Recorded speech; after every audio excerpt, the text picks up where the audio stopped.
Boa noite. Meu nome é Marcela, eu sou médica integrativa. Então, integrativa no sentido de que eu avalio todos os fatores da vida de uma pessoa e como eles afetam a saúde dela. E isso inclui alimentação, sono, espiritualidade, atividade física, relacionamentos e tudo isso. E eu sou vegana já tem 3 anos. E também acho muito difícil, mas eu acho que vale muito a pena. E na minha prática com os meus pacientes, eu tenho um programa onde eu ajudo as pessoas a fazerem essa transição de uma forma mais rápida, onde elas têm autonomia e autoconhecimento para saber escolher os alimentos que elas precisam de acordo com as necessidades de cada um. Tem alguma coisa que você gostaria de saber, Bela, sobre laticínios? Fala sobre, assim. Geral. É porque às vezes a gente acha que o problema está muito na carne, né? E o animal sofre tanto quanto, e a indústria, tanto quanto a pecuária e a questão do laticínio. Tá. Bom, então, o leite é um alimento que é muito difícil de ser digerido, porque ele é muito proteico, ele tem muitas proteínas que são difíceis de serem quebradas. Mas o problema começa quando ele ainda está na vaca. Então, hoje em dia, o leite que as pessoas consomem é o leite de uma vaca que se alimentou de soja e de milho transgênico, que leva um monte de agrotóxico e que vai ser acumulado na carne e no leite dela. Além disso, como ele falou, elas são fertilizadas frequentemente, então tem o uso de hormônios que também vão diretamente para o leite. Como elas vivem nesses ambientes confinados, a imunidade delas também fica muito baixa. E o número de infecções, de mastite, enfim, infecções é muito grande. Então elas precisam estar usando antibióticos frequentemente. Então o leite que a gente consome hoje em dia é um leite que é rico em hormônios, antibióticos e agrotóxicos. Um leite de vaca contém aproximadamente 400% mais agrotóxico do que a mesma quantidade daquele alimento vegetal. E o leite que contém mais agrotóxicos de todos é o leite materno. Isso não quer dizer que é para a gente não amamentar, mas quer dizer que como a gente é o topo da cadeia alimentar e a gente come coisas com agrotóxicos, a gente acaba acumulando muito mais. Além de todos esses fatores que interferem na produção do leite, a gente também tem a industrialização dele. Então, depois que o leite sai da vaca, ele passa por um processo de pasteurização. A pasteurização é uma elevação da temperatura para matar todos os micro-organismos que estão ali presentes. Vai matar todas as bactérias que poderiam ser patógenas ou que poderiam causar alguma infecção, mas também vai matar todos os organismos bons que estavam ali. Que quando nossos avós consumiam aquele leite da roça e falavam que fazia bem, exatamente isso que vai morrer. Então é um alimento que já está totalmente morto. A pasteurização, por elevar a temperatura, acaba fazendo com que essas proteínas sejam ainda mais difíceis de serem digeridas no nosso corpo. Depois da pasteurização, o leite passa por um processo de homogeneização. A homogeneização é uma implosão das moléculas do leite que vai fazer com que tudo que está ali, bactéria, pus, agrotóxico, misture e fique líquido, um líquido branco que a gente não veja nada que tem ali. E alguns estudos mostram também que esse processo acaba possibilitando uma enzima que chama xantinoxidase de penetrar na parede das artérias e causar inflamação, aumentando muito mais o risco de ter aterosclerose, ou seja, de doença cardíaca, pressão alta, derrame. O consumo de leite também está associado já a vários tipos de câncer, principalmente câncer de próstata e câncer de mama, além de estudos que mostram que estudos com animais. Então, tem um médico que chama Colin Campbell, ele fez estudos com 2 grupos de ratinhos. E os dois grupos continham uma toxina, que chama aflatoxina, e ela é comprovadamente cancerígena para o fígado. Um dos grupos ele alimentava com caseína, que é uma das proteínas do leite, e o outro grupo ele alimentava com comida normal. O grupo que tinha a caseína desenvolvia câncer de fígado exponencialmente. Quando eles tiravam a caseína e colocavam no outro grupo, esses ratos revertiam o câncer e o outro grupo começava a aumentar. Então aí ficou muito clara a relação com o câncer que o leite tem. Então, hoje em dia, a gente está, cada vez mais na minha prática, eu vejo pessoas que têm intolerância à lactose ou que têm alergia à proteína do leite. Na verdade, isso é um sinal de que a gente não deveria estar consumindo esse tipo de alimento. Então, muita gente se preocupa com a questão da osteoporose, né, do cálcio. O reino vegetal é extremamente rico em cálcio, a gente só precisa saber como ingerir esses alimentos e como aproveitar eles da forma correta. Então, a osteoporose, infelizmente, não é prevenida e nem revertida com o consumo de leite. Na verdade, todos os produtos de origem animal são acidificantes e vão fazer com que o nosso pH fique cada vez mais baixo, fazendo com que o corpo precise cada vez mais trabalhar para poder equilibrar esse pH num nível em que as nossas reações ocorram. Então, para que isso aconteça, ele vai puxar exatamente o cálcio que está nos ossos. Então, ao invés de prevenir, ele é um fator de risco para a osteoporose.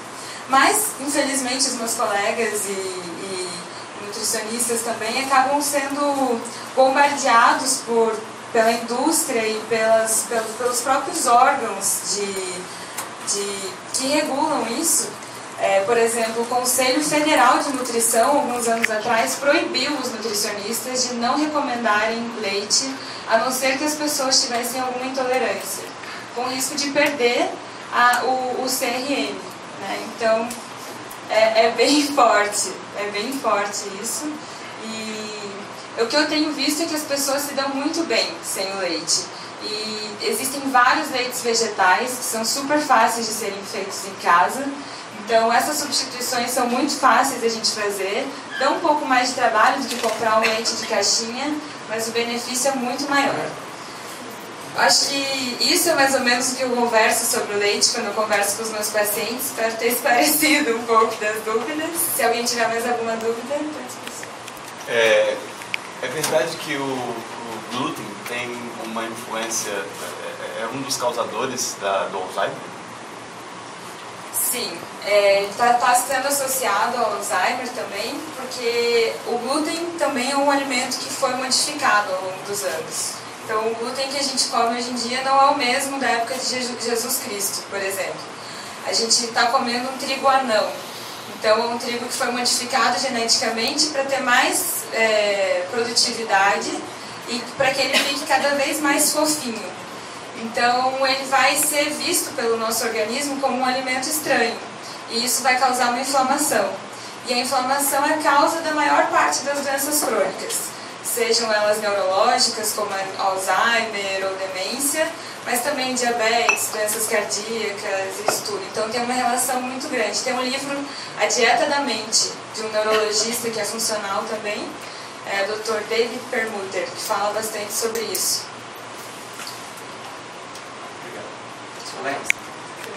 A fazer uma colocação. Eu sou vegetariano há 18 anos e as minhas taxas sempre são muito boas. Eu nunca tive problema, por exemplo, em creatina, ferro e B12.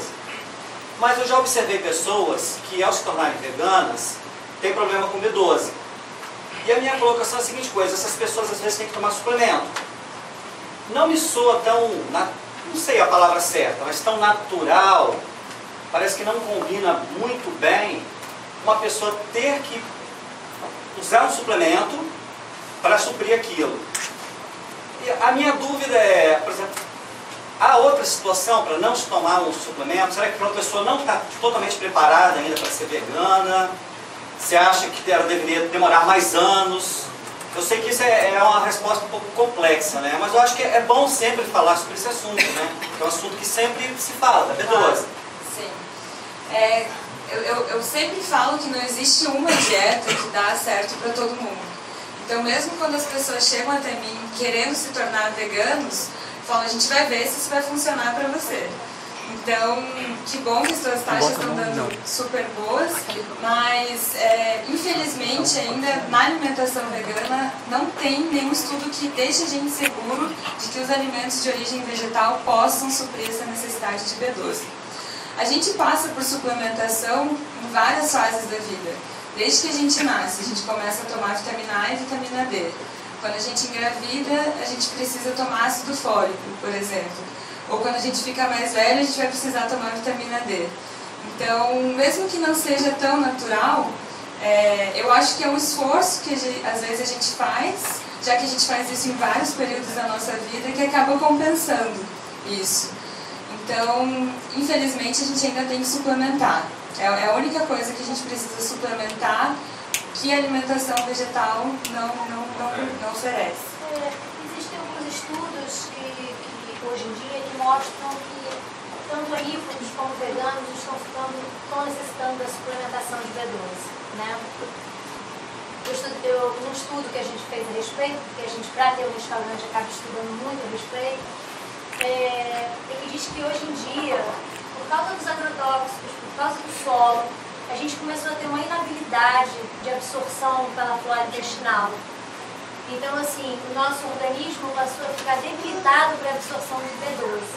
E contam que isso, na épocas remotas, a gente ainda conseguia ter isso vindo da própria terra, né? A B12 é algo que é feito no intestino do mamífero, não é? Exatamente. Então, assim, disse que se existia uma possibilidade de viver dessa forma.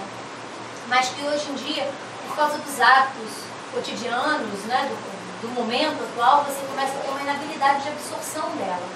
Na verdade, a gente tem que começar a trabalhar a flora intestinal para ter uma absorção maior da B12, não é isso? Exatamente. A parte de fermentações e tudo isso, não é? Isso.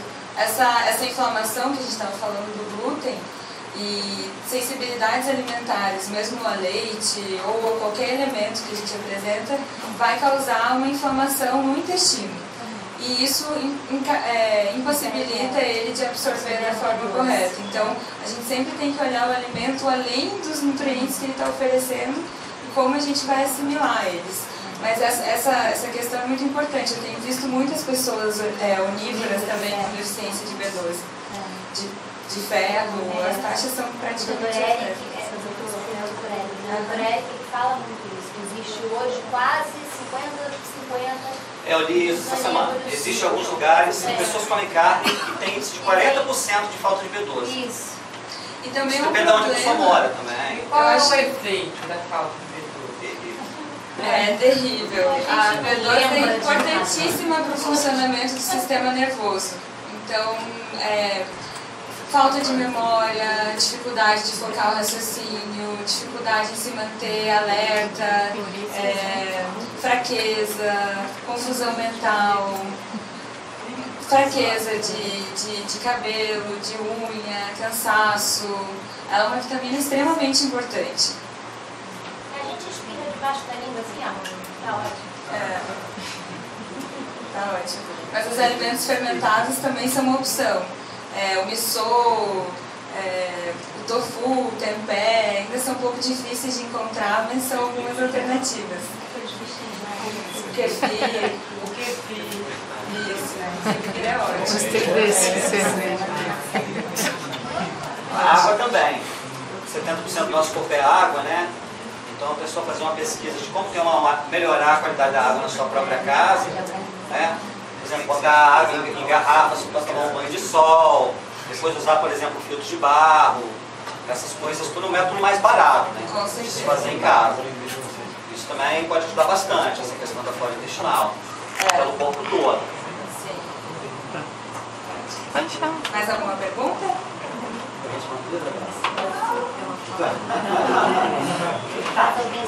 Obrigada, doutora.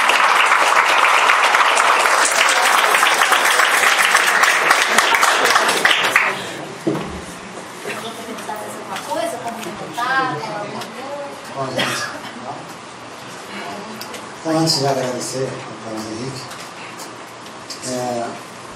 gostaria de complementar a questão da vaca. do leite, né, dos laticínios, que a gente, em relação à vaquinha, porque ela, como ela tem um período de produção curto em relação ao que ela viveria normalmente, quando ela começa a decair a produção, de tomar o leite e comer o queijo, no final o destino delas é idêntico ao dos gados de corte. Então, enfim, a gente acaba perpetuando esse ciclo. É muito interessante, você falou do Carl Spitz, né? Eu até vou recomendar a todos que têm interesse em assistir. É um documentário produzido por Leonardo DiCaprio, produzido só por ele. E é muito interessante porque eu particularmente fiquei muito impressionado quando assisti. Eu já tinha noção de algumas coisas, mas quando você percebe, e é tudo baseado em relatórios da ONU. Então, os relatórios oficiais em que o rapaz que narra e conduz o documentário, ele descobre que, apesar de ele estar fazendo tudo certinho depois que assistiu o documentário do Al Gore, ele se tornou um ativista ecológico doente, exemplar, assim, e largou o carro, enfim. E aí ele descobriu, quando assim, a receber esse relatório de um amigo, que quando ele comia um bife de hambúrguer, equivalia a 2 meses de banho em termos de água. Então é muito interessante a gente perceber, porque a gente vai descobrir que a produção de animais para consumo humano, seja a carne, o corte ou por laticínios e tal, eles mais de 50%, ele é um causador com mais de 50% em relação ao efeito estufa. E aí ele fica impressionado com isso. Se o efeito estufa é causado principalmente pela criação de animais para consumo humano, por que ninguém fala disso? Por isso o título Carl Spitz tem uma conspiração em relação a isso. Então vale muito a pena assistir. Quem tem Netflix, é só acessar o Netflix lá em documentários e procurar. Seria conspiração, mas calm de vaca, né, fazendo um trocadilho. Não seria nem conspiração das vacas, seria a conspiração dos produtores de vaca, né, porque a conspiração é feita por eles. Enfim. Então, é isso. Sim. Não, e outra coisa é que todos os órgãos ambientais que lidam pela questão da ecologia, quando a gente se associa um pouco à questão do vegetarianismo, a gente tende a ser um pouco, né, voltado para essas questões.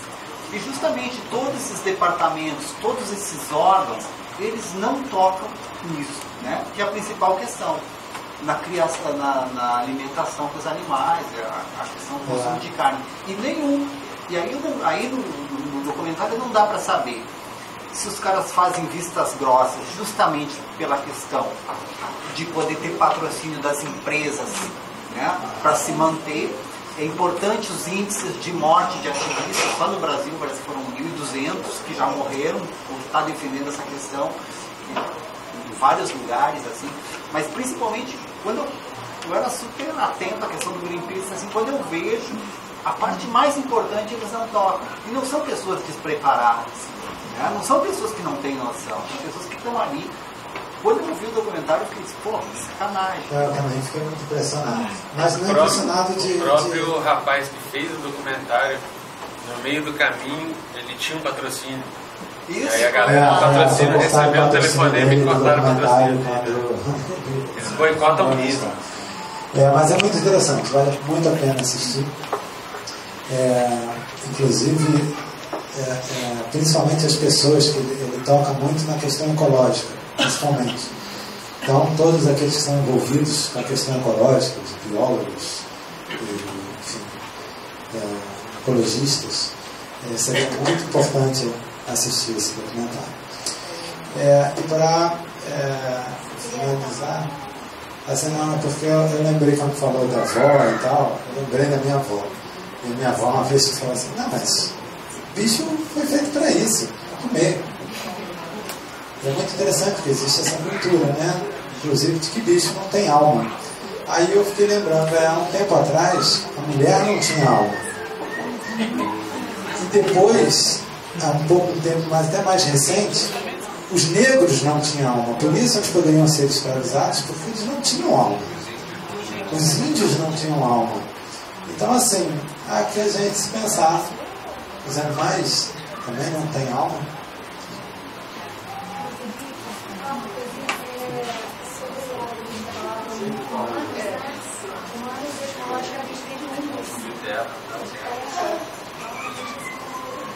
Exatamente, somos irmãos.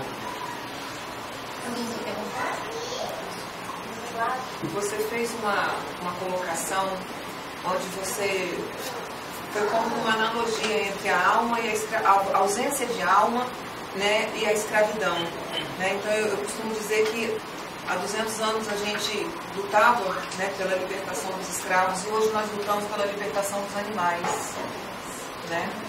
E assim, é uma luta sem trégua e muito sofrida.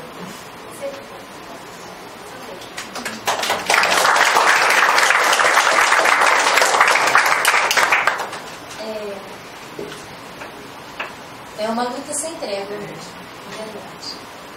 Eu fui vegetariana por muitos anos, por mais de 20 anos, e nunca pensei a respeito do veganismo. E assim, eu não acho tão difícil assim. Eu acho que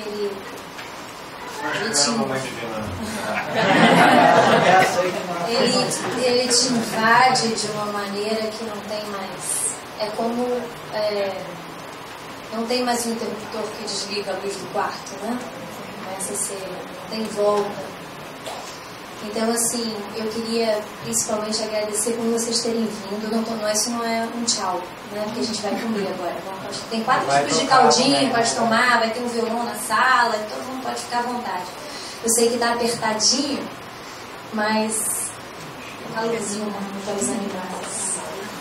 Assim, o Mãe Divina não é só uma proposta de alimentação saudável, mas é principalmente pela libertação dos animais. Essa é a função do Mãe Divina. É mostrar para todos são extremamente bem-vindos. A gente olha para os corações e não para o que vocês comem em casa, na rua. Na verdade, a gente olha para o coração de cada um com um olhar de mãe mesmo. O amor de mãe que falta para todos nós. Todos os homens, mulheres, devem buscar o amor de mãe. A gente deve amar a todos como filhos. A Mãe Divina vem com essa proposta de amar a todos, servir a todos e pela libertação dos animais, nossos irmãos. Então, fico muito feliz de vocês terem vindo, de vocês terem dado atenção a esse tema que é extremamente importante para a gente, que é o que acontece dentro da cozinha. A comida de vocês é sempre rezada antes de chegar no prato, antes de chegar na mesa.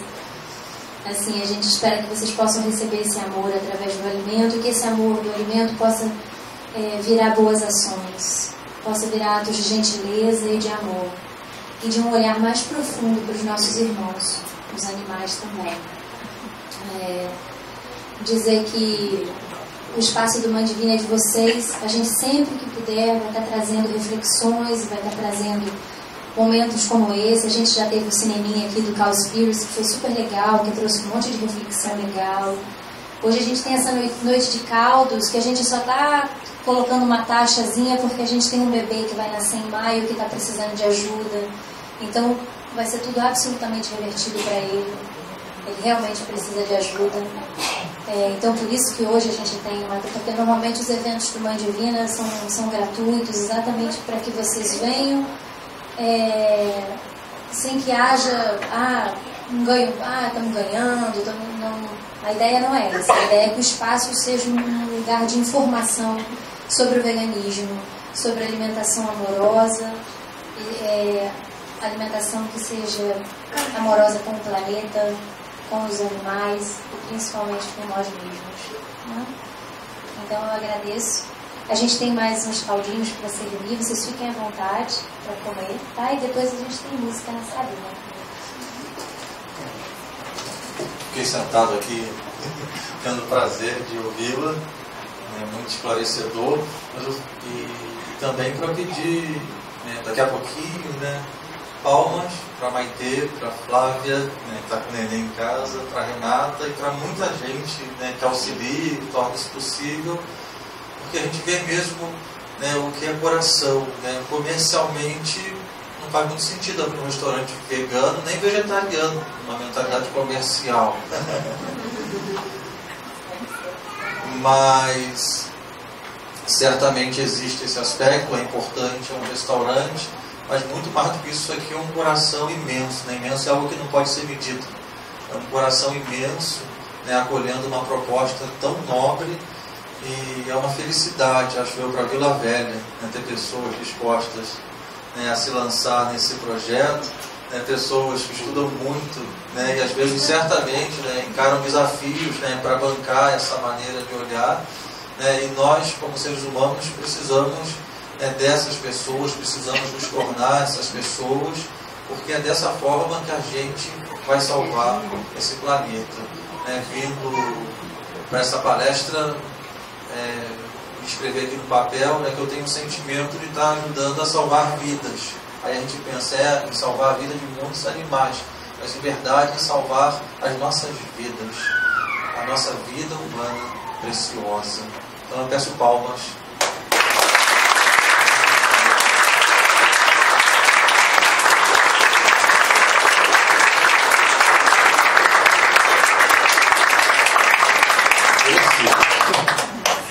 Então, gente, vai ter violãozinho na sala, vai ter caldinho aqui, dá pra vocês ficarem à vontade. Tá bom? E domingo, gente? Ah, tem